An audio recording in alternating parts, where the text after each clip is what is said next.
TRS BJP నేతలు కాంగ్రెస్ పై అసత్య ఆరోపణలు చేస్తున్నారని మండిపడ్డారు కల్వకుర్తి ఎమ్మెల్యే కసిరెడ్డి నారాయణ రెడ్డి. కాంగ్రెస్ పార్టీ ఏడాదిలో అనేక సంక్షేమ పథకాలను అమలు చేసిందని, దానిని చూసి విపక్షాలు ఓర్వలేకపోతున్నారని తెలిపారు. హైదరాబాద్ శ్రీశైలం రోడ్డును విస్తరించాలని కేంద్ర మంత్రులకు సీఎం రేవంత్, మంత్రి కోమటిరెడ్డి వినతి పత్రాలు ఇచ్చారని తెలిపారు. అయితే కేంద్రం నుంచి స్పందన కరువైందని ఎమ్మెల్యే విమర్శించారు.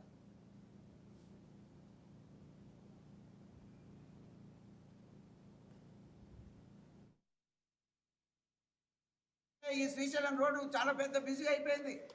6 లేన్ల రోడ్లు కావాలని చెప్పేసి గౌరవ ముఖ్యమంత్రి, అదేవిధంగా గౌరవ మంత్రివర్యులు కోమటిరెడ్డి గారు మరి బీజేపీ గవర్నమెంట్ని అడిగితే ఈ రోజుకు అది దీకు ఏది లేదు, వాళ్ళు మాట్లాడతలేరు. ఇప్పటికి కూడా ఎవరు శాంక్షన్ చేసిండు అని చెప్పినాడు. ఇక్కడ ఉన్న శాసనసభ్యుడు మా ప్రాంతాల్లో ఉంది, ఇక్కడ నుంచి పోతుంది, వచ్చింది, ఏది ఒక జీవో చూపించండి చూద్దాం.